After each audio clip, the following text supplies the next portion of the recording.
safe, fellas. We're closing up. Wait a minute. We ain't finished yet. Now, come on, boys. Be nice, huh?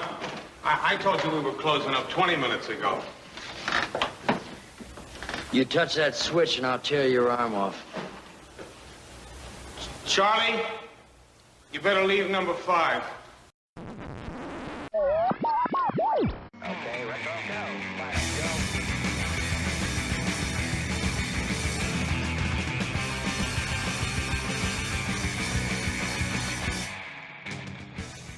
Hello and welcome. Welcome and hello. This is Wait, You Haven't Seen It? It's a show where we talk about movies, and specifically, we talk about a movie at least one of us has never seen before. I'm your host, Travis, aka TV's Travis. This is episode number 312, and the movie this week from 1967, the film debut of Martin Sheen. It is The Incident, and here to talk with me about it, it's Kurt. Kurt, how you doing? Hey, I'm doing great. I was so happy to be able to bring this movie because nobody knows about this movie, and I knew you'd appreciate it. Yeah, so I had not heard of this one before, and it's not available anywhere like readily available on a streaming service or even like a rent or purchase. Right. There is a stream of it on YouTube, whole movie. Looks like it was recorded off of like Fox Classic Movies or whatever channel. Probably, yeah. Because it was a 20th Century Fox film, and yeah, I was not familiar with this one at all. But what is your history with this movie? I think I accidentally found it when I was going down my 12 Angry Men rabbit hole, where I love bottle episodes, bottle movies. Yeah. So self-contained. And I just dig it because most of the time you get to really dig into character development. Mm-hmm. And I love it so much. My favorite episode of Breaking Bad is The Fly. It's just that. And it was a weird bottle episode because they mostly followed a fly. Yeah. but I just love that character development thing. And so I found it and I went, oh, wait, it's Martin Sheen's first feature presentation. It's like, okay, cool. And then I started watching and I'm going, wait, this cast is ridiculous. Yeah. And you get everything from people you absolutely know to character actors where you've seen them somewhere. And it's just it blows me away, and some outstanding acting in it as well. So 1967, come to find out, and I didn't, given that I knew nothing about this movie ahead of time, this was a TV movie a few years earlier called Ride with Terror from 1963. I also saw something in the trivia about it being a remake of a Western from 1960 that I can't think of off the top of my head. Probably a similar premise, maybe. Probably. Yeah. But can you imagine everybody's shoved in a stagecoach or something? Right. They're all in the covered wagon. So 1967, written by Nicholas Baer, directed by Larry Pierce. The Incident, as we mentioned, the film debut of one Martin Sheen, just a baby at this point. Yep. Also, it said introducing Tony Mustain or Musante. Musante, yeah. The funny thing is, he played the same character in the TV movie. Wow. Okay. A few years earlier, and he had been in a feature film before this. I don't remember which one now off the top of my head. But it was introducing those two. But the rest of this cast, I started seeing these names pop up. First of all, Beau Bridges as Felix. Yep. I love the Bridges brothers and their dad Lloyd. Lloyd was great. Yep. Huge. Like, I will just, if Jeff Bridges is in something, I'll watch it. I don't care. Sure. Beau is, a step below it for me. Like, I don't like him as much as Jeff, but that doesn't mean he's not good. Like, Beau Bridges is fantastic. Yes. And just a baby in this too. He was in his, I think 20s. So baby faced, like that was very baby faced. Yeah. You also had Brock Peters, another one of those. Love Brock Peters. And so good in this too. He is great in this. Obviously, To Kill a Mockingbird. He's phenomenal in that. One that a lot of people forget is he also did a voice of Darth Vader in the radio drama versions of Star Wars from back in the early Oh, 80s that ran wow. on NPR. Yeah, I remember hearing those back in the day, but I didn't realize Brock Peters was the voice. That's Yeah. great. So I love that because like he doesn't have James Earl Jones' voice, but he has an amazing voice, and so he Yes. was terrifying as Darth Vader in those. And he's also a Star Trek guy. He played the president, I think, of things, and I want to say it was Star Trek 4, Yeah, I believe. that sounds about right. That in that era, yeah. In fact, that is like when I see his face, that's the first movie that comes to mind is that Star Trek movie, because I was so young when I saw that for the first time. And I Oh, think okay. I saw that before I saw To Kill a Mockingbird, I believe. Yeah, To Kill a Mockingbird I saw pretty early on, and it's my wife's favorite movie, and so I that's where my mind immediately goes with Oh Brock yeah. Peters. I mean, Yeah. because I can picture him in those overalls sitting Yep. there. His wife in this is played by Ruby Dee. Love Which Ruby go Dee. on. I adore Ruby Dee. Yes. And then you get into some of like Ed McMahon, Right. Just who randomly. I have never in my life. I don't think I've ever seen Ed McMahon with dark hair, like Right. because I watched Star Search was a huge thing when I was a kid, and it was like Yep. that daytime TV that during the summer when I was home and I wasn't outside, or if I was homesick from school, like Star Search was on. Yep. And then I grew up starting the Tonight Show with Johnny Carson, so of course Ed McMahon all over that. But he always had gray Right. hair, so seeing him Right. here in like his 40s was weird. Very strange. And I did read this was his first film acting role. Okay, that makes sense. He had, Yeah. he had done himself. He had done small parts television stuff, but like an actual film role, this was his first one. And out of all the roles in this film, his is pretty downplayed. It's he's not winning any Oscars for this. No. But he didn't do bad at all. But it was No. just it was very much not a feature player in this movie. No, very much part of the ensemble, but kind of a background part of it. Right. The other one that popped up for me, even though the name Jack Gilford didn't really mean a whole lot to me, I saw his face, Yep. and then I looked him up afterwards. He plays Sam, the old man, and I looked him up afterwards, and he was one of the people in this. Like actually, Tony Masante was this too. I think Gary Merrill as well. Just all over television. Yes. Television, TV shows, TV movies. If it was a drama, comedy, didn't matter what it was, Jack Gilford was probably in it at some point. Like, yes, just an incredible list of stuff. And he's just one of those guys. He's always playing like a Bernie or a, something. Bernie or Murray seemed to be his thing. And wasn't he in Cocoon as well? Yes, and that was the other one. When I went down and I saw Cocoon, I'm like, that's why. Because I can just picture him in that with everybody. So, but he was always like in a lot of stuff. Oh, just all over the place. Stuff. He worked. Yeah. That man worked. Yes. And God love him for that. Like, just I love to see actors that are just always doing something. It's great. I mean, I would put again from this movie, I would put Mike Kellen in that same category. Not as famous, I guess, as Jack Gilford, but was always in a lot of things. Oh, like All in the Family and just Kojak and like all those shows from the 70s and into the 80s where he was just one of those guys. Yep. One of those character actors. Yeah, just be on for an episode, 2 episodes, might do 3 or 4 episodes as 4 different characters. Right. Is always great. We talked about that recently on Those Were the Days with like Murder, She Wrote, and how Murder, She Wrote would cast all of these aging actors so they could keep their SAG card, so they could keep their insurance. And they might be in 4 episodes as 4 different characters over the course of the series. But like, it's just amazing. I love that stuff. But yeah, I'm with you.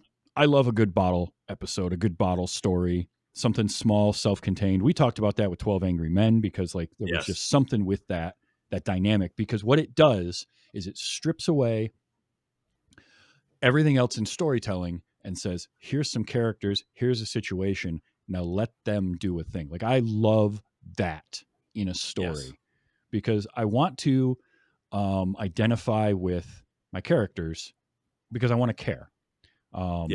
Recently, I was having a conversation about, because another podcast that I listened to covered the movie Clash of the Titans. The recently. original one. No, they'd done that one in the past, but they were doing the 2010 version. Oh, And okay. I watched that in the theater, the 2010 remake. And it was fine for what it was, and it looked very good. The visuals were great, the music was good. All of the side characters were really well done in it, but my biggest issues were the main character was very boring, and he wasn't that compelling. And I'm sure Sam Worthington is a delightful person, but in that movie he just didn't have much to work with. It was a very bland character. The other reason was a motivational reason. If you remember the 1981 Clash of the Titans, Perseus goes on his quest to get Medusa's head in order to defeat the Kraken because he loves Andromeda. Right. And in the 2010 version, Perseus goes on his quest because he hates Zeus. Right. He's angry at his dad, who he Right. just found out is his dad, and that's what sets him on his whole mission. And at that point, I'm like, I don't care. I don't care that you're angry at your dad, but doing this out of a positive reason, out of your love for somebody, or your even just infatuation, just gives me a better feeling. So like, motivations, characters really mean something to me. So when you can do that and you can have this self-contained little story and put people in there, and then what happens is great. On top of, this is a movie that I'm really glad that I saw. I'm not in a rush to watch it a second time. Right. I understand. This isn't a yearly watch for me. No. We'll get to a lot of the reasons as to why that is. But the sound that I played at the top of the show, we opening up at that pool hall. And it took me a second to think of the fact that, like, a pool hall isn't necessarily a bar. I think of that being like that here because every pool hall I went to in my younger days was always a bar. Yes. And I'm thinking, wow, it must be late. They're closing the bar down and kicking them out. And we get this whole thing. And it took me a while to realize, oh, this is a cold open. This is a pre-credits open. There was... Yes. And it took 10 minutes to get to the title. Yeah. I don't know how common that was in the late 60s to do in a movie. It felt really odd. And like, I thought maybe I looked away when I was rewatching it. And I went, oh, no. That was just all, like, just set up. Like, let's introduce these guys. Yeah, that's some Marty Scorsese, like The Departed level stuff. I remember The Departed doing that, where it was like 15 minutes before we got a title. Right. Right. I loved this open, though. This whole opening sequence was so well done, and it's just two guys, right? Yep. Because we heard them harass the dude to finish off their pool game, which took another 10 seconds. And right. They leave the pool hall and they're just out in the street. And my first thought was like, wait, this is supposed to be New York, right? It's like dead. Like, how late is it? It took me a minute because there was no one on the street. Well, they said they were closing and they were trying to close, and the sign when they're leaving the pool hall says that the pool hall closes at 3 a.m. Okay. Which is so, and they said, and then later on when they're walking around and they go to a bodega and it says closed on Sundays. Oh, right. Yes. And so I went, all right, so it's Sunday morning, 3 a.m. And they're just looking for trouble. Yeah. Because they're checking all the cars and everything to see what's unlocked. So right there is some really good, quick storytelling, because you get a sense that they're not great just getting, like, closing down the pool hall and giving that guy a bunch of grief, but without having to use any dialogue for it, just them walking down the street, bottles of liquor in their hands, checking every car to see which ones are unlocked, and then reaching into the car to look for whatever's in there. Like, I know so much about these two guys already. What was really cool was that when they got to the first car that was unlocked and they found nothing in it, I thought they were going to take it for a joyride. Yeah, that was my first thought too. And they went, nope. They're just looking for stuff. Yeah, they're just looking for cash or jewels or watches or whatever. Yeah. And that's when they find the bodega. Yeah, and Yep. I love the hey, dig, and he kicks the sign. Some of the slang being used, dig, and then he says, let's find a pigeon. And it took me a second to figure out what he was talking about. Yep. Because my first thought, in fact, when first time I heard it, I thought they were saying fidget. And I'm going, that doesn't make any sense. Well, and I'm thinking like, ooh, okay, these guys are going to be super skeevy because like pigeon might be slang for finding a woman. Right. But I'm thinking, maybe they're just going to go like find a party or something. I didn't know what we were talking about. And then I figured out that what a pigeon is like a fool, a stooge. Yeah.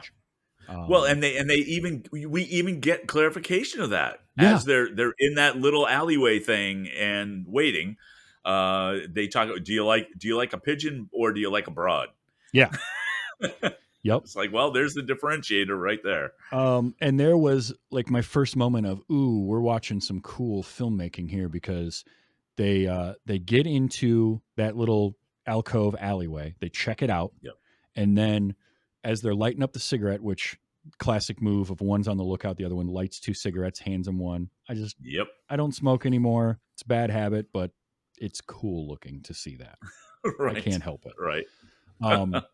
But then I am a sucker for a diopter shot, a dual focus, split focus shot. And that shot of Martin Sheen in the foreground and Tony Masanti Joe in the background, split focus on the two of them talking. I was like, oh, and it stays on that. It just hangs right there while they talk for like a minute. It gave me like tingles. I was so excited for that. I'm like, ooh, we're into some fun filmmaking for this movie. I can't wait to see some of the other stuff that they do because of that. That was just great. And the whole that whole scene just it also serves to kind of give you the roles of the thugs a little bit better. Mm-hmm. Like when Martin Sheen in the pool hall says, "You touch that switch, I'll rip your arm off." Yep. That felt blustery to me, and like, okay, cool. And then while they're waiting to mug some dude, when Martin Sheen starts going, "Let me do it," I'm going, oh, he's the really bad one. Yeah. Like you got that sense the other guy's blustery, but ooh, if you get on the bad side of Martin Sheen, it's going to be a problem. Yeah. Yeah, he's the one that you're going to end up bleeding from. Right. And yeah, it's oof. And so they do I like that there's people coming, but they're like, nope, car, can't do it. Right? Can't have any witnesses. But they're just looking to roll somebody. And they do grab a guy, and he's got like $8 on him. Right. Of course, with a movie this old, 1967, I'm going to do the inflation adjustments to today to give you an idea. So that guy, $8 on him, is walking around with about $75 in his pocket. Right. Yeah. So yep, they're getting all upset over that. But then they end it like these two guys are just the two worst. Yes, because it's not bad enough that they're mugging the guy. They take his money. They take his watch. They humiliate him. Yeah. And then, And then he just like beats him, just pounds on him. And leave him there. Yeah. And just leave him in an alley. And I'm like, okay, well, they need to get hit by a truck now. Like, yep. We just toss them onto the rail track? Like anything. Right. And boom, opening credits, and there we go. So opening like credits. this wonderful, this really well crafted opening to tell us who these two guys are. And this is a slow burn movie because now we're 10 minutes in. Now we're going to spend the next 30-ish. 35 minutes. It's all of that. It's all of 30, 35 minutes. Yep. Establishing the rest of our characters. We get to meet everybody else. So Bill and Helen Wilkes and their daughter, Susie, leaving dinner with her mom, I guess, Ed McMahon and Jan Sterling. Yep. 2:00 in the morning. So we do get a timestamp there as well, because he says it's 2 a.m. and they're walking home. He's carrying his daughter. Yep. And this is the first mistake that Right. old Bill makes. All right. My note Bill. was, I had a note, by the way. I used to have sideburns like Joe. That was kind of fun to see. Yep. So Bill. Oh, Bill. Take the cab. Take the cab. The cab was there and available at 2 a.m. Mm-hmm. That's a sign. You Yes. just take it. Instead, no, he complains that it'll cost too much money. And she's like, I'll pay for it. Oh, and then at the end of the month, when you're out of money, what do you do? It's like, Right. just kick him in the shins and tell him to get in the damn car. Yeah. Because if they take the cab home, it's all, their whole lives are different. Now, little Susie is going to be in therapy for the rest of her life. And right. They've had to witness all this crap. Like, just quit being so well, cheap. Arguably, they're all going to be in therapy for the rest this of their is lives. true. Yes, but hers is just going to be longer. Yes, very much so. I love that. I couldn't help myself when he's like, I got to get up at 7:00 in the morning. I'm like, Star Search is. I always thought that started earlier, but okay. Yeah, it's auditions week. Yeah.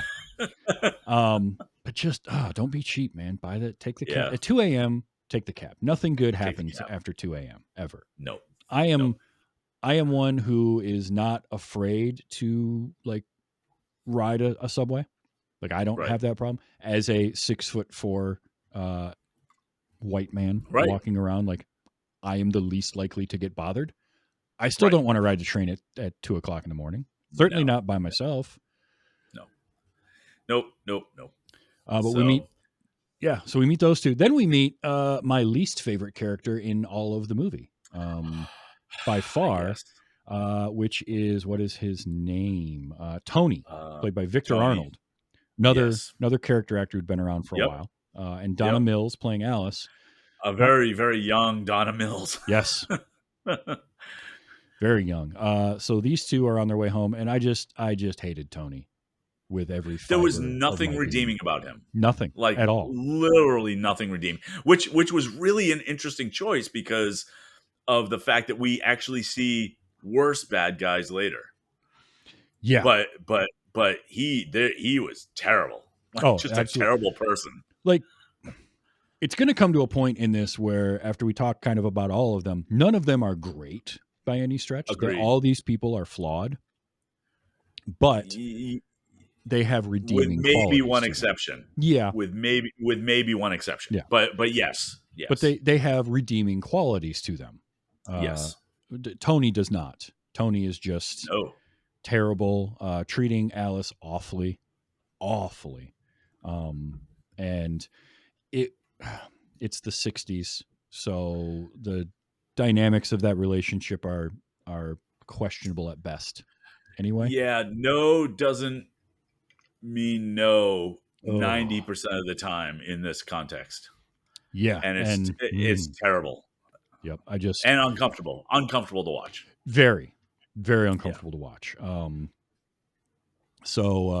And I did capture some audio, though, that did make me chuckle. We'll get there. But we meet those two, and then they're heading for the train. We meet Beau Bridges, Felix, and his friend Philip at Philip's parents' house for dinner. His wonderful Italian parents. They were great. Right. And they're leaving to head back. I guess Philip's gonna go with him back to Grand Central so he can take a train home or something, or a bus. Right, to Oklahoma. Yeah. Yep.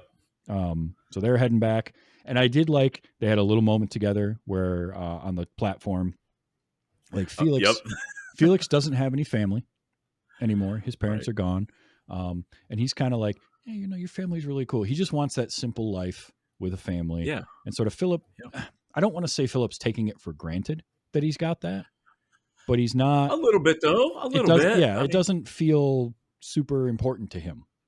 Right. He's got the ambition to be a lawyer. He wants to get done with the Army, go to law school, make $50 to $100 grand a year. Right. Well, and the tell again, I thought this script was brilliant in a lot of ways. One of the things that was really telling about Beau Bridges and his background was, so what was that meal, that lasagna, Oh yeah, yep. and he's just saying it's lasagna. He goes, oh, lasagna, I really like that. It was like, wait, who hasn't heard of lasagna? I mean, maybe it wasn't as common back then, I don't know, but it was just one of those just nice little touches for Hmm. me that just kind of set up the kind of wholesome person that Beau Bridges really was, Yeah. and naive, a little naive as well. Naive, wholesome, and also I bought like, oh, in the mid 60s ish era when this is set, middle of the country, probably not going to have that much exposure to something like a lasagna or That's Italian probably American fair. dishes. So Yeah, yeah, I again, that's that great little bit of shorthand storytelling that just gives right, you a lot of info right away. So right. they're making it to the train. We meet Sam and Bertha, Jack Guilford, Thelma Ritter, um, Yep. and these two were great. And this was another. Again, we had the split focus shot that really got me, and then the way this shot was set up, because we had like a car driving away, and then cut to, and the shot is up from the top of the platform looking down, and a car pulls up, and the couple gets out, and they're talking to somebody, and like this whole conversation is going on, and then they start a conversation, and the camera just stays on this wide shot Yes. for again an extended period of time. I love that. Give Yeah. me that atmosphere of the city at night Right. and all Right. this going on. And what we're seeing is both the focal part, because it's framed in the middle, but it's not important what they're saying, just that they're there in the city, because you can Right. kind of hear them, but you've got all the city sounds going on, and just the way it was all done, I loved. And then we cut into them up close, and Sam's complaining because he asked his son for $500 and his kid wouldn't give it to him. Right. And I did like that it was to get his teeth fixed. I can 100% relate to Yeah. that. Well, what was funny is when he said, "I need," all I needed was $500 to get my teeth fixed. I'm going, $500 back then to get your teeth fixed? Wow, your Yeah. teeth must be jacked. I Mhm. mean, just because that was a lot. That's a lot of money anyway. Yeah, And just wow. But man, does he go on. he does. And his wife is just not having any of it. But I like that their Yep. conversation then kind of fades out as they're going up the stairs. And it's sort of, again, what they're actually talking about is largely irrelevant. What we need to know is that he is upset because his son won't loan him the money. She is like, maybe he doesn't, we don't know, blah, blah, blah. But it's just that they're bickering, that he's upset. That's what we need to Right. know. But I love that sort of in and out conversation But it also thing does a too. great job of kind of framing his. I don't really want to use the word prejudices, but his preconceived notions of young people Yes. Yep. in this, because once we get onto the subway, that and again with all these people, like with whatever this exposition happens at the beginning, it's core to their to just their being. It's Hmm. just like this is who they are, and so how they react on the subway makes perfect sense to everybody now Yep. because we've already set up all that stuff. This is how We don't you have to learn it. Yeah, this is how you disseminate information and exposition dump in a movie. You don't just have the characters tell you what's going on. Reveal it through their actions and through their Right. dialogue. We know so much now about Sam and Bertha from a conversation that is relevant but also not important. And so Right. we can just hear bits and pieces of it as they're walking up the stairs and get sounds of the city and atmosphere. Right. We just need to know they're cranky with each other. Basically, I love that. Pretty much. Um, and then let's see. So we've met them. Who's left? Brock and Ruby. Brock and Um, Ruby. Yep. and this was great because, I mean, little on the nose, but at the same time, perfectly placed in the era that they are. because There's one other party after this, but yes, but okay, Brock and Ruby, yeah, So they get to the train, they're going to buy tickets. They're on their way home from a function. We don't need to know what. They're just on their way home. Right. But Arnold, Brock Peters, is the militant one. He's the angry one. Yes. And Ruby is kind of trying to go the nonviolent route in terms of like social justice. And that was actually the kind of function they were just coming from. Yes. Is that social justice kind of like we need to be level-headed about all this or whatever the actual details were, but that kind of frames where he was coming back from going, that's all nonsense. Mm-hmm. Yeah. Just like we need to take action. We need to take action, and as he puts it in the movie, like he just hates Whitey. Doesn't matter. Yes. All of them. Yep. So there's those two. We do get Harry and Muriel at a party. Yep. I love the party. Again, doesn't matter what is going on. It's just that they were at a party. And I did do the math on the Lincoln that the guy talked about having to buy for $6,000. So $6,000, right? Doesn't sound like a whole lot. But that's about a $57,000 car today. So yeah. Yep. Which tracks for a Lincoln Continental. If they were still making them, would probably be about that at this point. They did stop making the Lincoln Continental in 2020.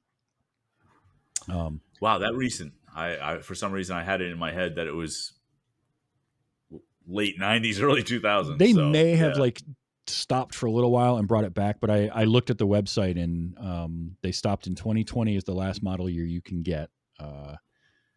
And you can only buy them used, and they just all do like Navigators and SUVs now. Right. But we meet Harry and Muriel as they're leaving the party. And again, this is some of that really fun composition of shots and cinematography where when they get to the train platform and they're waiting, you've got this wonderful shot of Harry, played by Mike Kellen, sitting. Yep. And Muriel is pacing back and forth, but we're only seeing her in the foreground from the waist down as she's walking. Right. And she's just not happy with him. She is so upset with Harry. And poor Harry's like, I say poor Harry, but poor Harry becomes kind of a dingus by the end of this movie. Yes. Yeah, very much so. But he's I guess a teacher, I think is what comes out in the dialogue. Yes, he's a teacher, and she's not happy about it. No, she's not happy because she wants. She finds out that a different guy is making $18,500 a year, which is about $175,000 a year today. So it's decent. That's quite nice. But Harry doesn't make that much, and probably never will, and has no ambition to make that much money whatsoever. Well, ambition being the key word. and that's her big issue with him is this lack of ambition. Yep. And again, kind of what they're talking about isn't relevant, but it's the fact that they are having the conversation and that she is upset with him for his lack of ambition. Yep. And yeah, and he wouldn't stand up for her, or just like there was all of that, just like other people talking about what they've accomplished, and he was just like going, "I'm a teacher. That's my calling. I don't know what to tell you." Yeah. But in a way more milquetoast way. It was, and at this point, I kind of viewed him as just being this kind of browbeaten, put upon husband who's like, and that changed. That was one of the changes in character arcs that I didn't anticipate when I started watching this. Right. Oh, and we have our final people, which is a bar still going. And there's a guy, we later learn his name is Kenneth Otis, played by Robert Fields, sitting at that bar. This was the character that confused me the most at first. Yes. And took me the longest to unpack and sort of figure out. Well, and I mean, we'll talk about where we get to with him, but it was, I think, very creative way in trying to express the type of person he was in a time where that really wasn't acceptable. Yes. So, yeah, he's sitting there. And what I liked was I pegged, or I figured out sort of what they were going for Mhm. with that first scene with him sitting at the bar, because he's clearly very drunk. Bartender asks if he wants another one. He's like, no. Bartender goes off to talk to somebody else. Guy comes up and he sees him, kind of gets a little look, tries to move in a little closer to start a conversation. And then the guy's friend comes over and he sort of gets Right. this crestfallen look on his face. I'm like, oh, okay. So he's closeted Yes. and trying to deal with that. And so that leads to him getting up and heading to the restroom to just, well, he drank too much. Yeah. We'll put it that he way. drank too much. Right. And then when this other guy comes into the bar, and this is Douglas, played by Gary Merrill, Right. and Douglas looks rough. He is having not a great night. Right. Well, and he comes into the bar and asks for a drink of water. Yeah. Yep. You know, and I'm going, okay. And then just even the way he drank that water, I'm going, oh, okay. So he clearly even at that point you can kind of tell he's clearly an alcoholic. Yep. And even has not too far later has a phone call. Yeah. Right. In the bar, because that was the only place you could make the call, because there were no cell phones. Did he have? No, he had the I'm call on the train platform. Because Oh, first, was it the train platform? yeah, Okay, first we get okay. the really awkward interaction of Ken and In the Doug, bathroom. where Yeah. Ken's in the bathroom splashing water on his face, and kind of angled towards the door, which I'm like, dude, don't stand that way. Like, I thought I was expecting almost like a pratfall, like the door was going to slam into him. But it didn't. It just kind of nudges him. He gets out of it. But then it's just this really awkward situation of them moving around each other. And it was really. And Doug moves him out of the way, Yeah. even. And part of it's like, oh, wow. Okay. And I'm there's not sure I'd touch anybody, but. Right. Well, it was a very different time. Yes. Yeah. But like you got Ken just sort of, it's very awkward and uncomfortable for so much of this interaction. And then he leaves the bar. Doug leaves the bar. They both go to the train platform, but Douglas goes there first, and we see him make a phone call. And that's where you kind of get more confirmation. Oh, this guy is definitely an alcoholic, and he needs to straighten his life out in order to, like, I guess, get his wife back, I think was what it was. Yeah, I think so. Because of the phone call that he had, but also he was, I can't remember how many days or weeks sober he was, but he was kind of on the right track. Mm-hmm.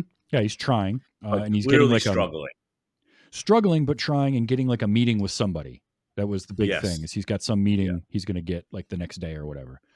Right. And then once again, another really awkward moment, because Ken sees him. Now he's drunk. Ken is very, very drunk, but he wants to like talk to this guy. He's just looking for like a connection with somebody right now. Right. And tries to talk to him, and Doug just like shoos him away, like, go away. I think at one point he's even asking him, are you going uptown or downtown? It's just this weird, awkward interaction. And then he walks away. Douglas follows him. They go out to the train platform. So now everybody's congregating on the train, but we took our time getting here. And at first I'm like, part of me is thinking, come on, get on with it. And then I'm realizing, no, we need this time with these characters before we put them in the room. Yeah, and that was the thing. I didn't even, I have seen this movie before, but I didn't even realize until I looked at the timestamp as I'm rewatching it, going, things don't actually kick in until about halfway through the movie. I mean, it's a while. And so, yeah. For me, with a title like The Incident, I'm thinking, okay, we're going to have some build up, something is going to happen, and then fallout. That inciting incident is going to be the crux, and then fallout from that. What I didn't realize is that no. The incident is the movie. Everything that happens in it is this one incident. It just stretched out over time. I like that a lot. I like that structure really well. So everybody's slowly getting on the train. It is funny that there's just this one train car, though, that everyone gets on. because Well, but they figured that out pretty early on, oh, right? that's right. So It they was a got on broken door, wasn't it? the broken door. Yeah, they couldn't get to another car. That's right. So Because it was definitely one of those things as I'm watching them all like sit by each other, I'm thinking, you wouldn't know. They'd be on the other end of the train. But the first couple come on and they go past, there's a derelict, there's a bum sleeping yep. in the train car when they get in there. So they go past him, and it seems like everybody's trying to avoid him at first. You know, now that we're talking about that, the bum on the train might be the best person in the movie. Probably, yeah. Actually, he's the one with no, like his major flaw is just he was sleeping on the train that Right. we know of. Right. We don't know anything else about him, but Well, we don't know anything about him, but yeah. of what we know, he's the best person. Right. So yeah, everybody's getting on the train, and then finally, our two guys show up. Joe and Artie get on the train. We've had minimal interactions between these people so far. Like we do see Tony and Alice come on the train, and for whatever reason, they decide to sit directly across from the middle-aged couple and their sleeping child, so they can make out on the train. But it's Tony, and he's terrible, so whatever. Even though he's basically gaslit Alice into wanting to be with him. Just despicable. Just despicable. It was bad. I wanted to just kick him in the junk repeatedly. And at one point, I thought she might. And I think if you remade this movie in today's climate, that might happen on that train platform. Yeah, maybe so.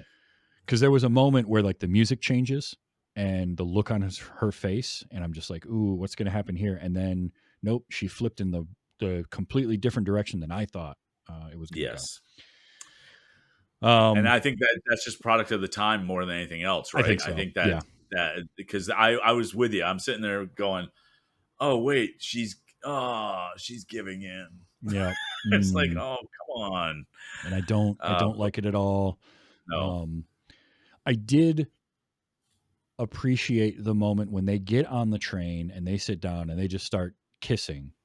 And you've got Bill looks over kind of a little bit disgusted, like, ugh, why has this got to happen here? And his wife just has kind of a knowing smile because she just sees them as two young lovebirds. Right. And her kind of knowing smile, I did appreciate that because she's just like, oh, look at these two. You know, they can't keep their hands off without knowing anything about him. Yep. Right. Yeah. So yeah, Joe and Artie get on the train, and then they just start just messing with everybody, and it starts with Ken. Really. Yeah. The first well, one. what's funny is like even when they start, I'm going, okay, you know, they're just being thug like and they're annoying, but whatever. You know, it's like you'd rather not be on the car, but they're just being annoying. Yeah. Yep. Yeah. But no, it keeps going and it gets worse. And when Artie, Martin Sheen, gets in real close with Ken. And starts talking to him and starts telling him like, dude is a straight up sociopath, like hardcore. Also Robert Fields, by the way, in this kept making me think of Steve Martin. Me too. Okay, yes. Good. A young Steve Martin. Yes, absolutely. I saw that and I went, oh man. I'm like, okay, so not Steve Martin is very drunk here. Yes. But yeah, I mean, my note here is it gets really dark really fast with Ken. Yeah, it really does. Because Artie pegs him for being who he is kind of quickly. They both do, him and Joe. Yes. And they just start harassing this dude hardcore. And it's tough. And not just calling names, but also trying like and again, if we're I don't know how blatant you want to be about things here on the. I mean, we're podcast, discussing what goes on in this movie, so yeah, it is a movie of the 1960s. So some of the language is rough, right? And the material isn't easy. Like I said, I'm not in a rush to watch this movie again, regardless of how good it was. Right. So Ken is a gay guy. Artie pegs him for that pretty early on, but then does one of the most despicable things. When the one of the things that solidifies Artie as really the most evil person, more so than Tony, in my mind. But I mean Joe. I was conflating his Yep. actor name. I mean, but Artie leans in and makes Ken think that he's a sympathizer and he needs his help, Yeah. and just pulls him in, and then just humiliates him in every possible way. Oh, it's just And awful. just despicable. And Um, Ken has no recourse for it at all, and he doesn't even know what to do. He just shuts down. yep, yep, It's heartbreaking. Like there is a lot of acting going on from Robert Fields with little to no dialogue, and you can just yes, see the pain in him throughout that whole yeah, thing. and just the discomfort, and just like they do a thing where Artie dances him around the subway Mm. singing the Maypole song, Yep.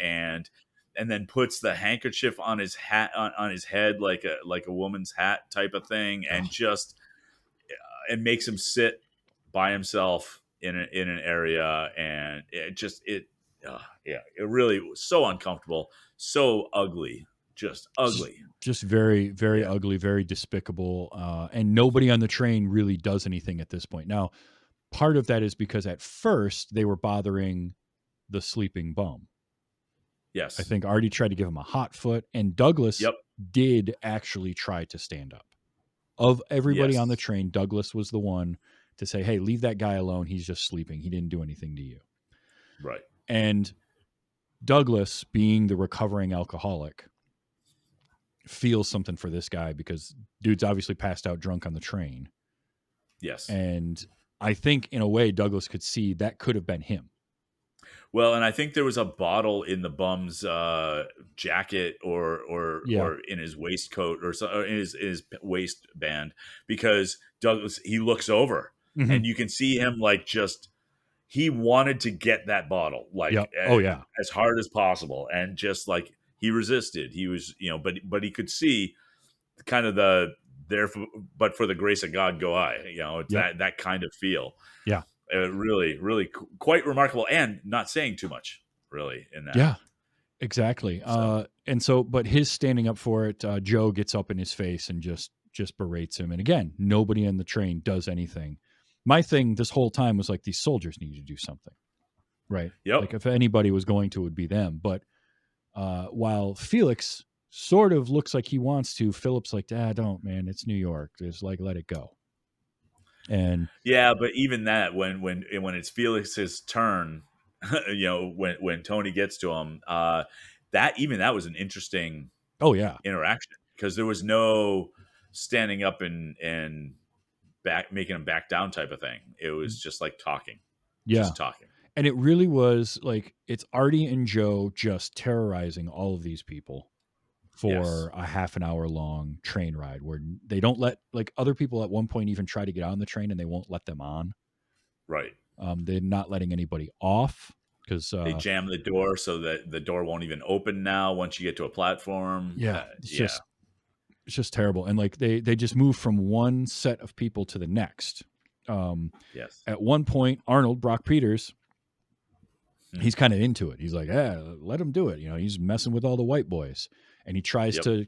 to connect with Joe and be like, yeah, I'm with you, man. And Joe's not at all. And we just learn even more about Joe, which is that he's also very racist. Yes. And Yes. this was language that again, it's a product of the time, and it definitely gets the point across. But when I started the movie, I wasn't expecting to hear that. Yep. And Well, repeatedly. I think it was more effective because we don't hear that in media now. Oh, for Like, sure. Very I much. mean, even when I heard it again, I don't watch this every year, but it's been a couple of years or so since I've watched the movie, and I heard him, and I'm just going, oh, that's right, oh my God. But what better way to make him more evil, Yeah. Yeah, right? I because mean, each just interaction that's going on, they've got to keep ratcheting up how bad these guys are. Like what they yes, were doing early on was ranged from delinquency, like checking the cars, finding the unlocked car to see if they can find some money in it or whatever, to really bad with mugging the guy and then beating him and leaving him there. But then we forget about him for like a half an hour.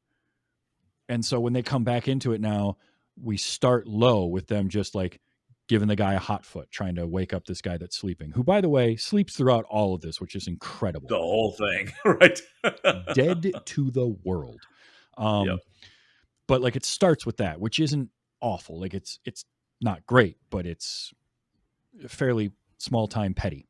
Right. But then they ratchet it up. The way they treat Kenneth, despicable, awful. Yes. The way he talks to the soldiers is terrible, and he's got no respect for them whatsoever. He has no respect for anybody.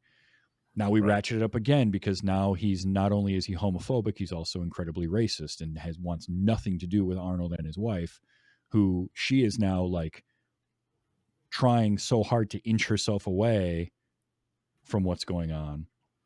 And really saying ignore them, you know, whatever. Yep. And yeah. And then when Joe and Artie separate them,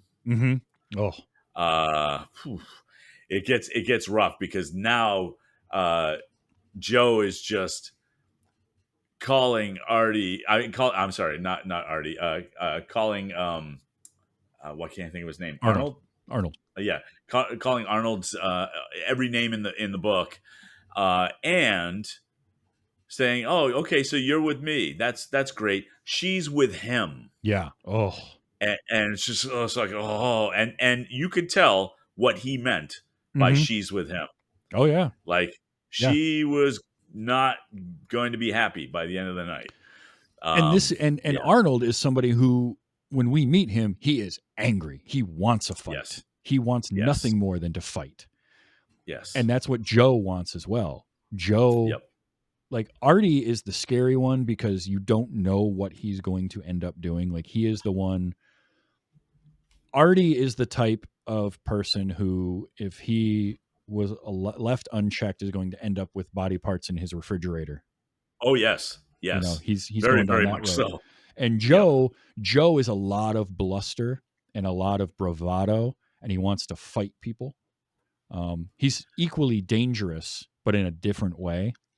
And so for Arnold to stand up to him, and they found like those two knew to grab Ruby Dee, and separate them and threaten her, because it does nothing to threaten Arnold, because Arnold's just going to fight back. She isn't. And he doesn't want anything to happen to her. And so they found that pressure point and pushed that, and just the anguish that he's going through, where it's like he half of him just wants nothing more than to put his fist through Joe's jaw. Right. But he knows that the second he makes that move, they're going to do something to Joan, and he can't let that happen. And this really was the outstanding part of Brock Peters' performance. I mean, you could see all of those decision points going through his head. Yep. Like, just like, if I lay out this guy, is my wife going to be safe? No. Well, now what do I do? And coming to that conclusion that he can't do anything. Mm-hmm. And with no help either. Nobody else in the train is doing anything. With no help. And which, towards the end of the movie, that little touch, which we'll talk about, but it was a great touch. But just watching his anguish is a great word. Just that complete loss of I have no idea what I can do, and it's not getting better. Mm-hmm. Yeah. And then they move on to, because Sam does kind of try to stand up to him at some point, and he starts yelling at him about being the young kids, and they just, because he has a problem with the younger kids, obviously.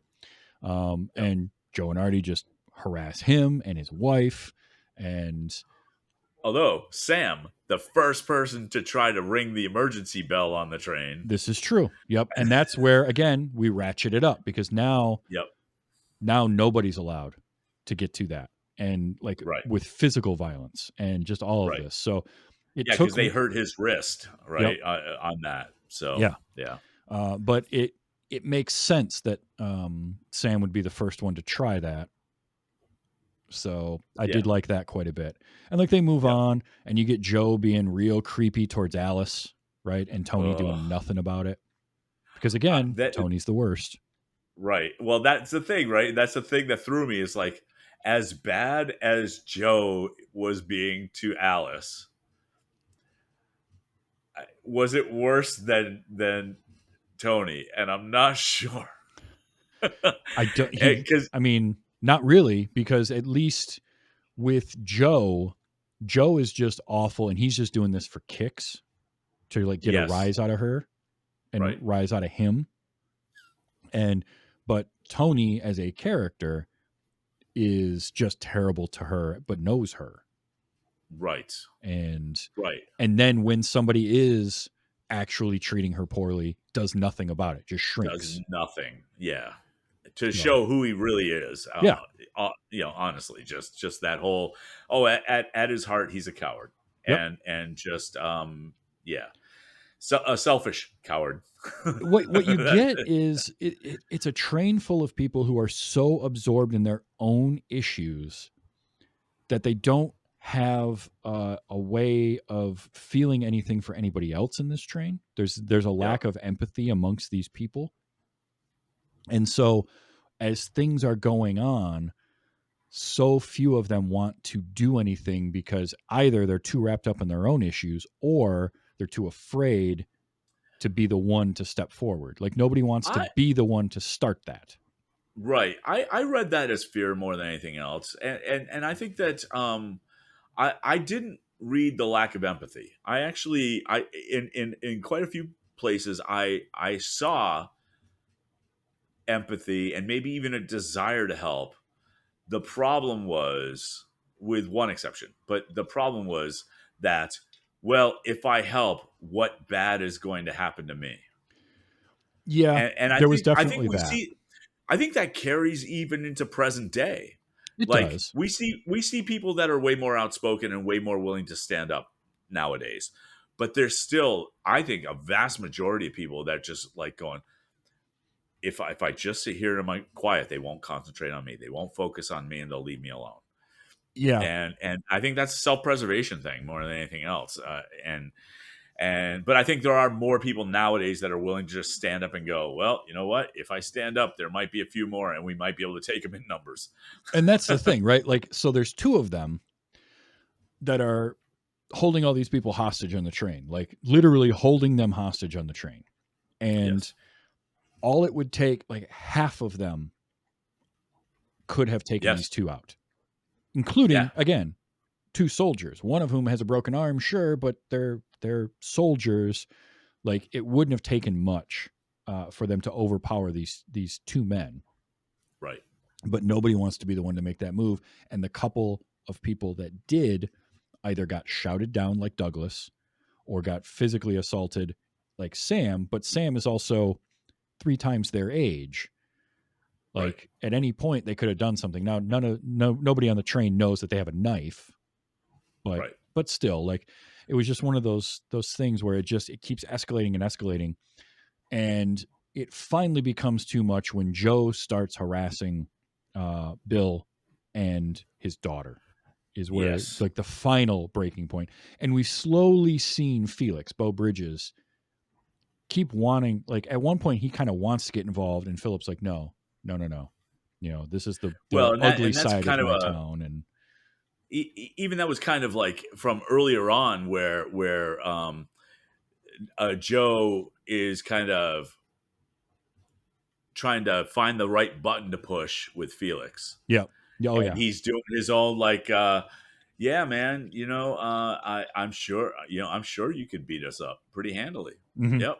Yep. But I don't know that there's any reason for that. And just like tries to calm him down to the point where it actually ticks Joe off more yeah, because he disarmed him with words. hmm And that was just, you could see just seething in Joe's eyes, just like going, oh, I can't even with this guy. Oh, I'm moving on.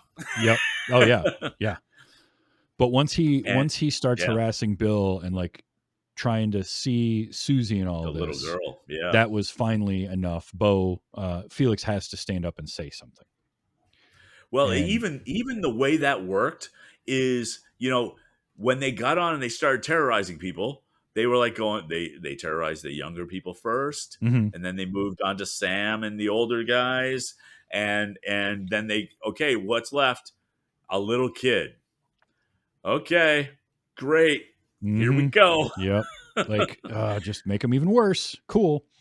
Um, and so yeah, Felix finally stands up. He's like, "That's it. This is enough." And this is where we get one of the first clips. Now, bear in mind, number one, this movie was streaming on YouTube. It's a movie from the 1960s, and the entire thing takes place in a subway that is running the whole time. Right. So the audio is going to have some subway background noise. All of it will. But when Felix finally stands up and says, "That's it, enough's enough," and gives in to, "I guess we're going to have to fight this out," you Yep. get Joe responding with, Hey, soldier boy.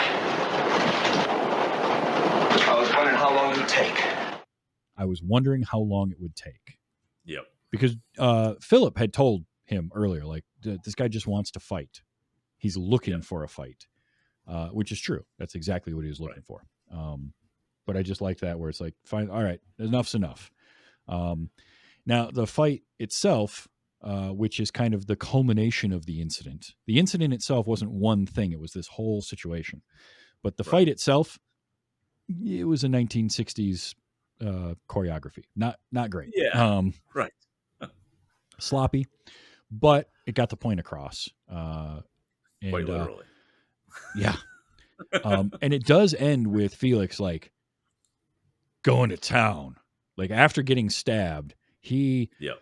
and only in movies and professional wrestling can a cast be used as a weapon, right? Yes. If you've ever Yes. broken a bone and had a cast, you don't want to hit anything with that. You don't want to Anything. you don't want a shirt brushing against that. It hurts. And he's using that thing like a blunt object. It's great, but he just Maybe they used more plaster back then. it was a big cast. It was a big cast. But he beats Joe, pounds on him for a while. And Artie kind of cowering over on the other end of the train. And I did like that he went over to Artie and he took out Yep. Artie. He just Yep. Oh, in the most brutal fashion too, Mhm. because like I wasn't expecting that in a movie this old. I Where really wasn't he either. just- Like he yeah, grabs Artie, throws him against the back of the train, and just full force kicks him right in the junk. Yep. I mean, like he put his junk through the top of his head. It was And you know what was awesome about that? Not just that it happened, but the wailing Mhm. from Artie the entire time after that. Oh yeah. And I'm going, good, because you never see that, even in modern movies, right? If somebody gets hit in the junk, they go, oh, they fall over, and that's kind of it. And 5 minutes later, they're good. Right. That's There not was how it goes. no good. Mm-mm. No. There was no good. First, okay, so look, if you've never been hit in the junk before, let me explain something to you. It's not an immediate pain, all right? You get hit, and first the room just gets really warm. Yep. And then the pain hits you. And I liked like the whole performance of all of that, and then just having him wailing in the background Yep. the whole time. Yep. The whole time. And it was a good, 10 minutes, 15 minutes? It was quite a while because they It seemed, end up I mean, at the well, it's in the last 5 minutes of the movie, but they I end up guess at so, the yeah. station, and after that, Felix kind of staggers away and collapses. He's been stabbed in the stomach. Right. And now finally Philip gets up and actually does something. Oh. And Yep. he comes over to Felix and he asks him if he's all right. And Felix responds with, Where were you, buddy? "It's a great question. I was asking myself Yep. the same thing, Felix. Where was he? Because he didn't do a thing." Right. But now that it's all over, he springs to action. Yep. And so he goes and gets the police. He unjams the door, runs out to get some transit cops. And they come in. And once again, Remember, this movie is set in the 60s. So the cops come in, they can hear Artie wailing away. They've got a guy that's beaten to a pulp over here, another one that's stabbed. And what do the cops do? They grab Arnold. Yeah, go right for Brock Peters' character, and I went, okay, product of the time. I understand that was what was happening. I get it, but I love the fact that the rest of the passengers were like, going, not him. Yeah, Just they finally stood up for somebody, and they get that. So the cops take Joe and Artie off the train. Felix is helped up by Philip, and then they get off the train, and just slowly everybody leaves the train. So the one thing that was, I'm sorry, the two soldiers leave, yeah. and then all right, what was it you were going to say? Sorry. Okay. Well, what I was going to say is the one thing that was interesting to me was when the cops were pulling people off the train. Mm-hmm. It wasn't clear that they were pulling them off because they were the bad guys. Right. It felt like they were pulling them off because they were hurt. Yeah, almost like they thought they were the victims of something. Yeah. And I'm going, oh no, like, is this like and look, I don't think there's any spoiler to say this is not an uplifting movie. No. There is nothing uplifting about this. So the fact that it might end with nobody getting justice is probably, well, I'm not going to say it's a good thing. It's a great storytelling device. Oh yeah. But the so I'm sorry. Go ahead, because I did have one more Well, one more because note about this whole thing, the way it ended. The soldiers get off the train, and then the bum, who's been asleep this whole time, impressively, half wakes up by falling off of the bench and landing in the middle of the train car. Yep. And everybody that shocks everybody out of that rips them out of the shock of what's just happened. And then they all leave walking around and over this guy, blowing another opportunity to help someone. Yeah. Like Yeah. it was and I think that's that had to be the reason, right? That had to be the reason why they had him fall on the floor. Like, I'm just going, after all you've been through, like, if honestly, if Harry had just helped him up, Mm-hmm. that would have been at least a little redemption, because we really didn't get into the Harry and Muriel thing when they got attacked. But Muriel's, all of her frustrations about Harry came out, and Harry basically had enough, and they end up slapping each other. And so Harry gets a backbone a little bit, and I was kind of hoping that Bum falls on the floor, Harry lifts him up back into the seat, and then leaves the subway. Nope. Such redemption. Nothing. There's nothing. Yeah, so, it was pretty crazy. So some other audio that I captured, because I mentioned hearing like, "Hey, dig," and then pointing at something. I just love that phrasing. Dig this. Right. Is great.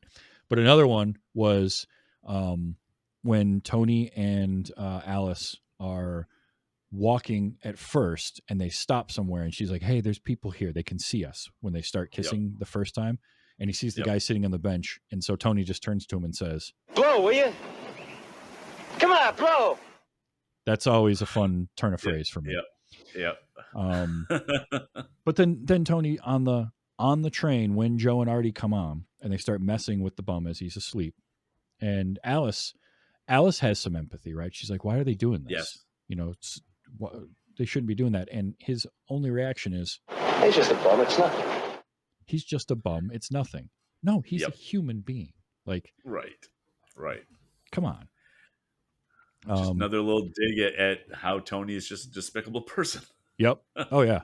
A couple from the cold open that got me. That kind of opening sequence. When they leave the bar, or the pool hall rather, and they're walking down the street, and there's that couple that's out, and Artie starts harassing the couple. And the people are like, they see him coming, and so they're crossing the street, and they're like, speeding up their walk to get away from him. And again, this is the low level, like, it's not cool, but it's also, not yet at the point of being like dangerous. Right. But then he yells, Don't be offended, baby. I dig your jokes, that's all. Right. "Oh, jeez, man." And right before that, I think he does. Does he say, "I got some swell muscatel" or something like Yeah. Yep. something like that? Um, And the longest wolf howl I've seen in a movie, Oh yeah. like just coming down the sidewalk. He must have, like, the whole length of the block was just ow. It was impressive.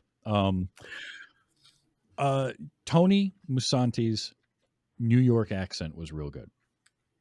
Yes. Throughout the Yeah. whole thing, I bought it, and I especially liked when they decide that they want to mug someone, and I think Artie wants to like hide in the entryway to the bodega, and Right. Joe looks across the street and sees that little alley, and he just says, Over there. Huh? Come on, over there. "Over there." Over there. I love that. And also when they do finally mug the guy, One yell out of you and you get this lollipop right in the ear, man. Oh yeah. get this lollipop right in your ear, man. Yeah. With the switchblade. Yep. Yep. You mentioned this line. I had to capture it. Lasagna? Lasagna. Lasagna. Yeah, it was good stuff. Yeah. That's good stuff. With that little Yeah. Bridges lisp. Yeah, I loved it. Right. Though the one thing I thought was really interesting is, again, when you played the cold open at the pool hall at the beginning, just the audio, man, Martin Sheen sounds like Martin Sheen. Oh, he does. Right? He's just got that distinct voice that just you can always tell.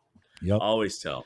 You're Even when blindfolded. Charlie speaks, there's a little Martin Sheen in it, but he's got his own like affectation. Yeah. that happens. All of them do though, because like that's true. Joe Emilio. Estevez, Martin's brother, sounds a lot like him. Emilio sounds a lot like him. Like they all there's just a certain tone to their voice that you Right. can be blindfolded. And like that's one of the Estevez / Sheens. Right. Brock Peters. I just this was great. Yeah, you stinking garbage!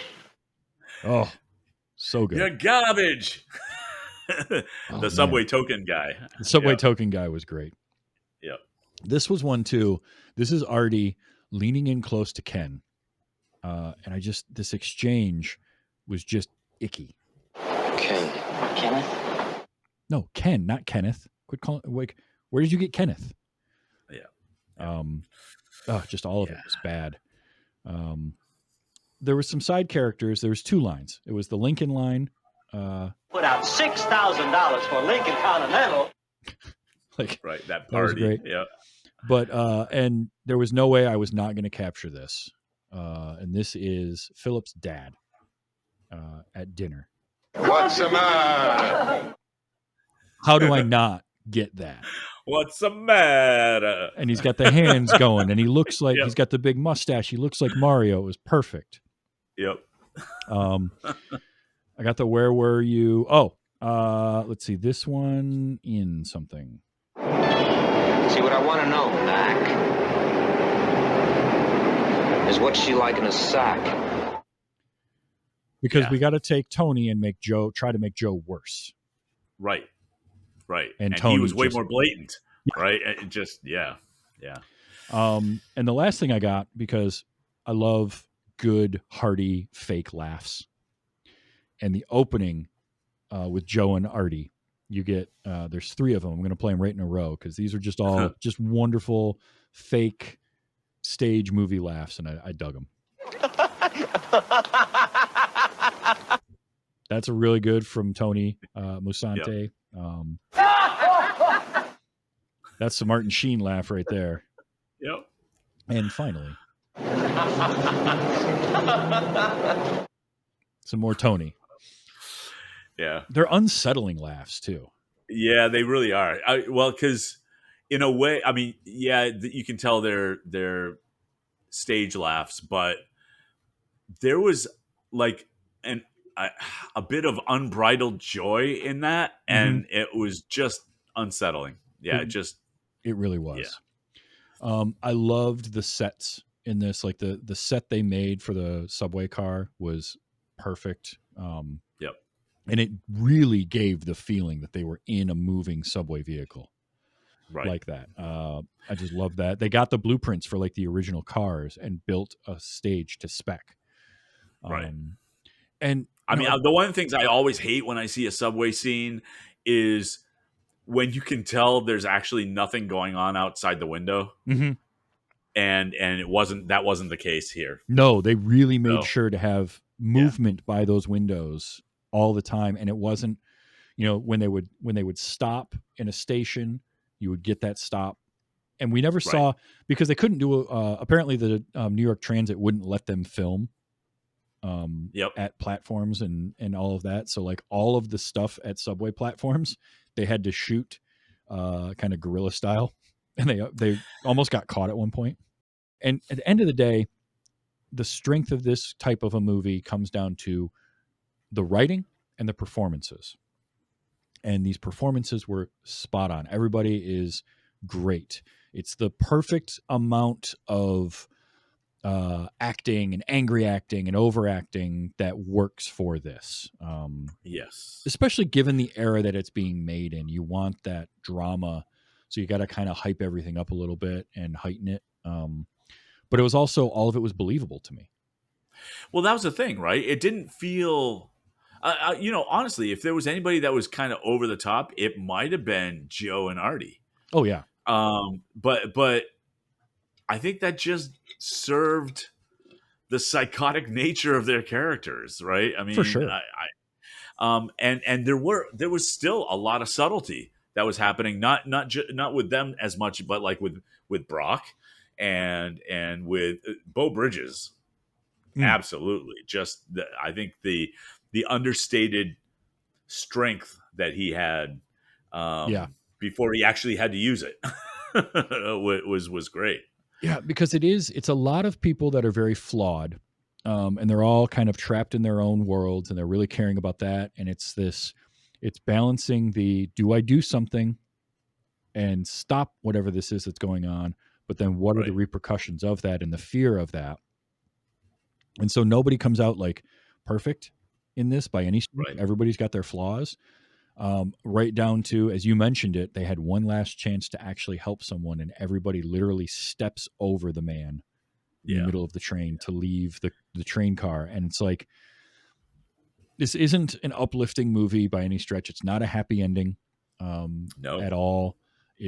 But it is a very effective story, and it's the type of thing that I watch that and it sticks with me and I think about it. And that's Yes. what I really liked about it. So here's where my mind goes, because I always think about when there's particularly these bottle type episodes, what happens after? Mm-hmm. And Yeah, because we so don't get any of that. It's great. right. So I start thinking about, well, let's say Beau Bridges' character dies. Very Mhm. real possibility, right? Sure. He was stabbed in the gut. He very well could die. His soldier buddy becomes a lawyer advocating for soldiers and mental health. You know, so that's where my mind goes on that. Ed McMahon always takes cabs from now on. Yes. He never Just always takes rides cabs. a train again. Never rides a train again. This is the far-fetched one. Tony starts treating women nicely.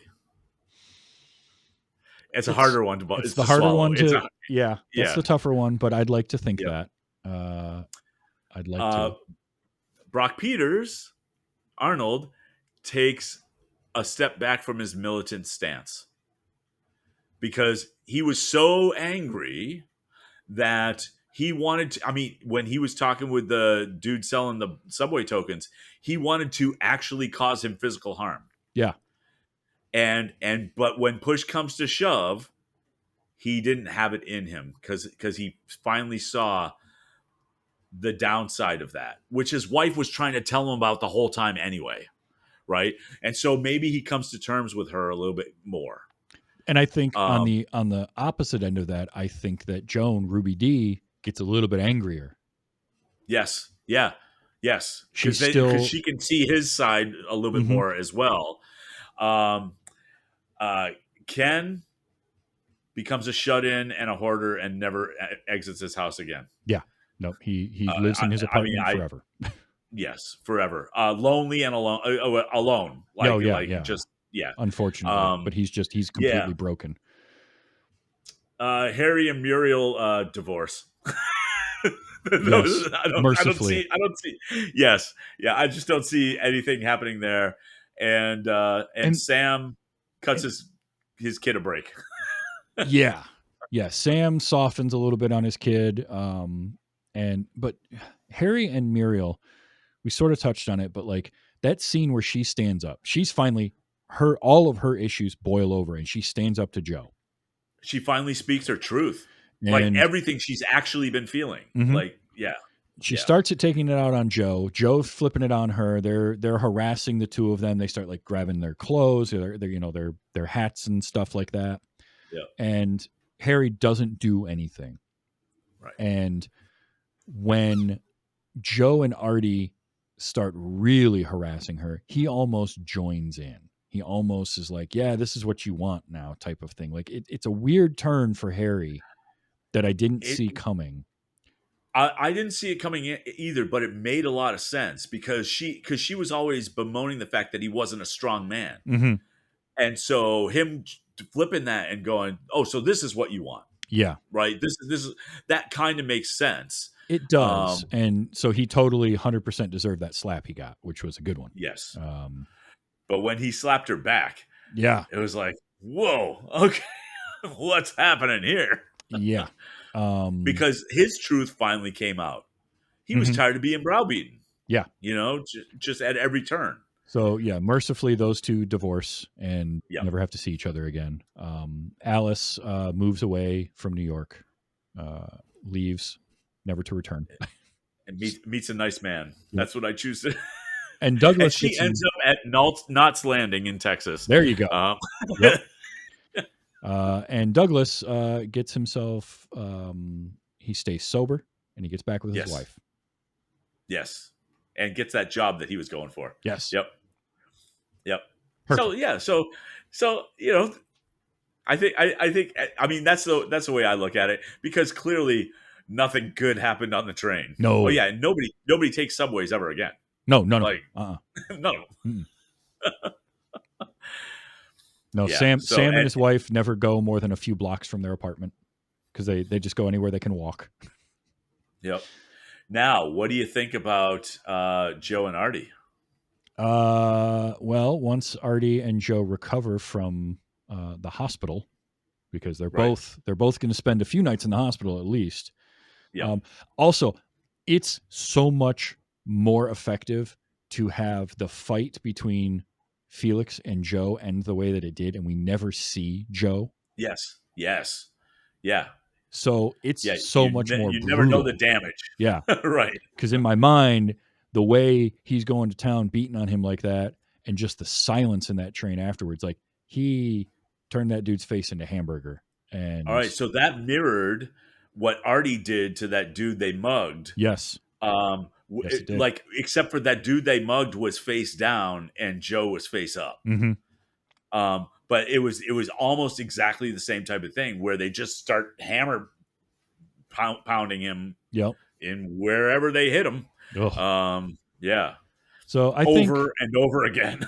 I think once Joe's able to not take his meals through a straw, Right. I think that he confesses to what was going on because he is done being the bravado guy. He's realized that like that's the thing that finally was too much for him. Artie, on the other hand, I don't know what happens to him.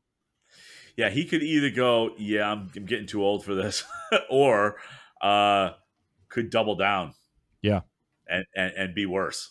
Yeah, it's hard to say, but they're just. I mean, they are the worst of the people, but nobody in this is squeaky clean, and I like that because it feels real, and it's a movie that, again, largely what happened before it and what happens after it is irrelevant to the story here. It's all about what happened on this train with these people, but we get just enough of who they are leading into it and who they are, that it works for this story.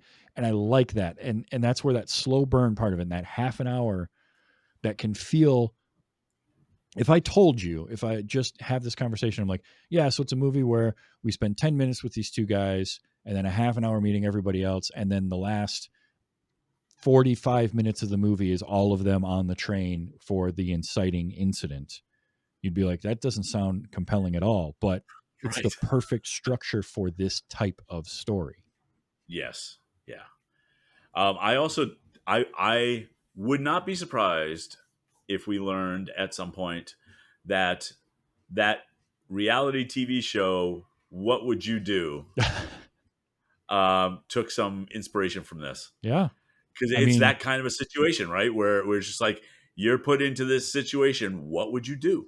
Like, what would you do? yeah. And the thing about it is, if they banded together, they take them out easily. They Yes. have the numbers on them. Between Arnold, Felix, Philip alone, those three could have overpowered the two of them. Yes. And With- somebody might have gotten hurt a little, Right. but then it would have been over that much sooner anyway. Yes. I mean, yeah. Yeah. And it's one of those two where I can't help but put myself in that situation. I don't know how I would react there. Right. I would Right. I would want to be the one to stand up to them and put a stop to things, or at least try. But there is that fear of what's going to happen. Or am I going to make it worse by doing this? Right. Because Well, it's that Sam level of ultimately, try too, Yeah. Yeah. right? Because more than one person said, "Why don't you leave him alone?" That kind of thing. But how far does that go? Mhm. And look, those people were clearly terrified really early on, Yes. and so I think that's what makes it a good movie, right? Because it's not cut and dry as to, should you, if they had just done this, well, maybe, but in that situation, would you have? I don't know. It just, that real terror is just hard to, I think, overcome.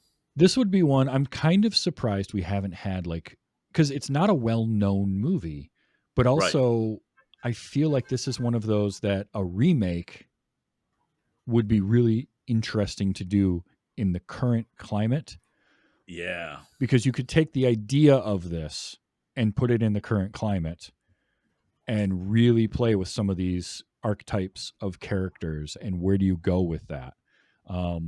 My worry is that they would try to do too much with it. Like, could you really recapture the feel of this or not? It's sort of like when we talked about 12 Angry Men, sort of the same idea. They did try to remake that and they couldn't recapture what made that movie work so well. That's the one thing I would worry about. I want to see this get remade. I'm really curious about it. Yeah. But at the same time, I would worry. be worried. I would worry because I don't think they would take it far enough. I think part of the effectiveness of this movie is, like, even though it is a 58-year-old movie, where how they treat Ken at the beginning, I'm just like going, oh my God, this is just brutal. And then the whole interaction with Brock Peters, and Mhm. they went really far in a wonder lot of different too- ways. Yeah, I wonder too, though, in some ways, I don't think they would go as far as this movie went, but I think in other ways they might take it too far.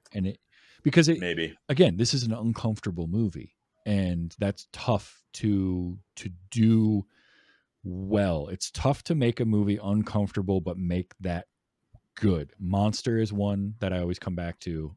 That was like that. Or Leaving Las Vegas was another one. When I did that last year, where Yeah. it's like, this movie's amazing, but I don't ever want to watch it again. And I would watch this one again, but it is very uncomfortable at times. And how much of that could you do? Plus, 50-something-year-old, 58-year-old movie, and how much of it is still relevant?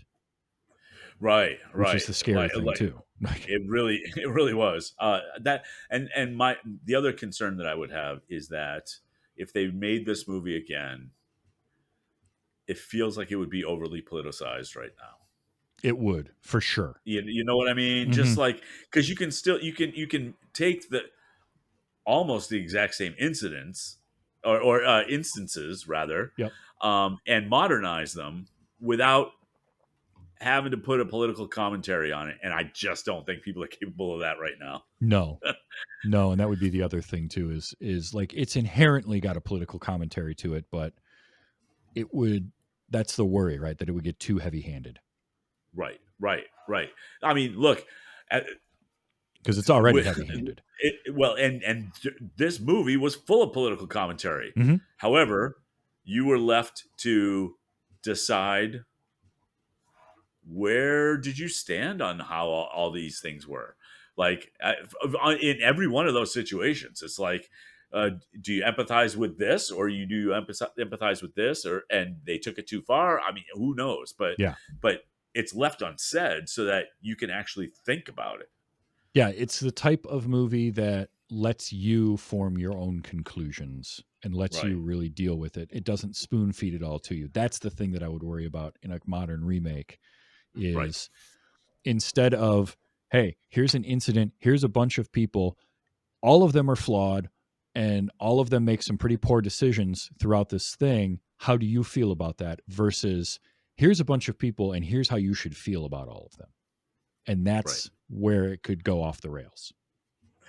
Well, much like 12 Angry Men, if they Yeah. tried to make it again now, it'd be the same type of thing. Mm-hmm.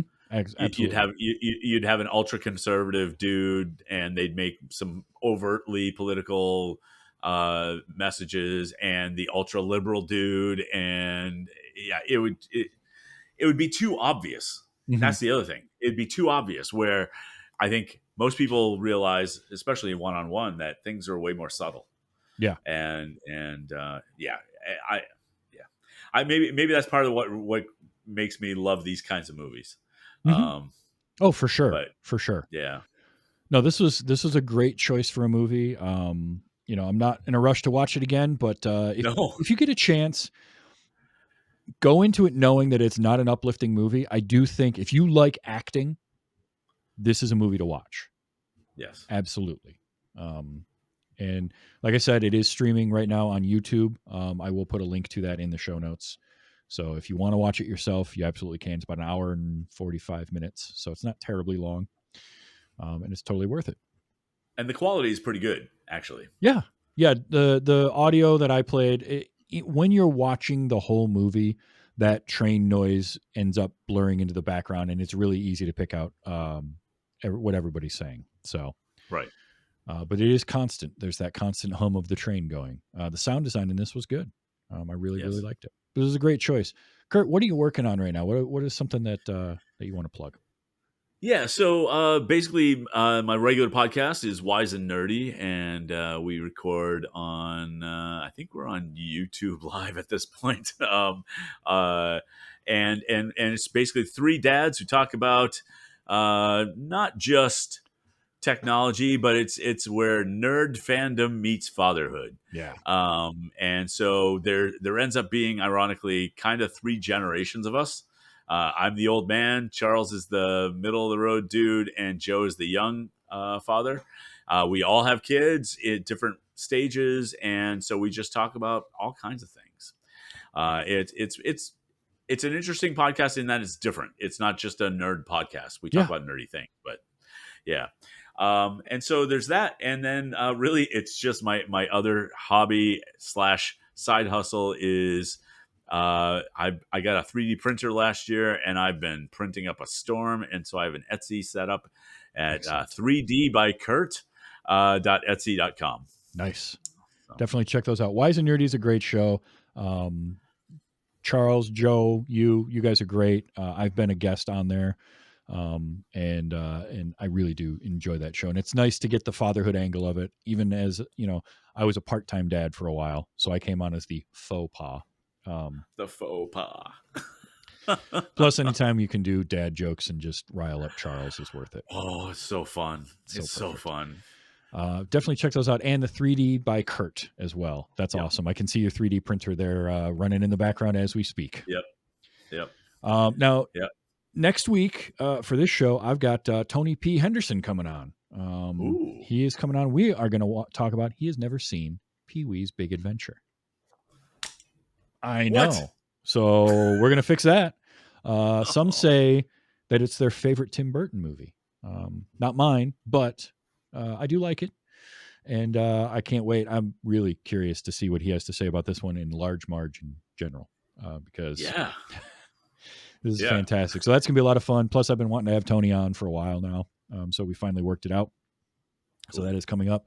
If you enjoy this and you want to watch it be recorded live, you can do that at twitch.tv/tvstravis or youtube.com/@tvstravis every Sunday night, 8 p.m. Eastern time. If that changes, I do update to let people know. Occasionally we got to flex for a guest, but typically Sunday nights, 8 p.m. Eastern time, I do the show live, and you get to catch things like when we have to do a little 2-minute break. So that's always fun. And then the show comes out as a podcast everywhere you can get your shows on Wednesdays, including YouTube. If you want to get the show a few days early as a podcast, become a patron. Patreon.com/WYHS. You get shows a few days early. You also get my first watch diaries. I am in the middle of Star Wars Ahsoka right now. I do an episode by episode for that. That's patrons only. You also get exclusive Discord stuff. I have a Discord. You can find the link for that at tvstravis.com and links for all of my social media. I'm trying to be more active in my own Discord. It's tough because I'm active in a lot of different ones, and then I forget about mine.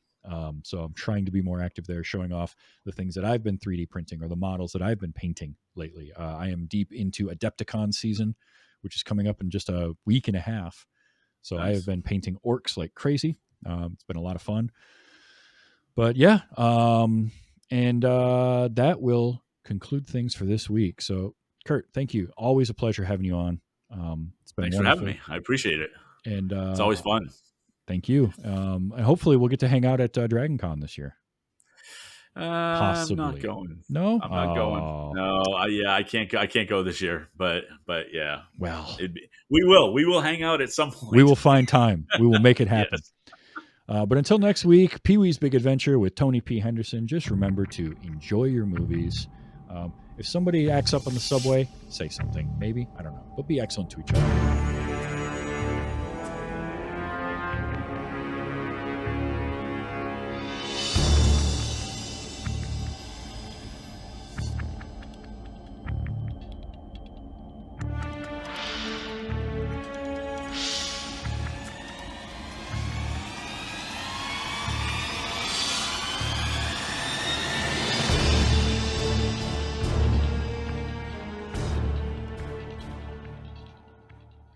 Drops more than that at the track in a month, for God's sake. You better save your breath for them steps. You're gonna need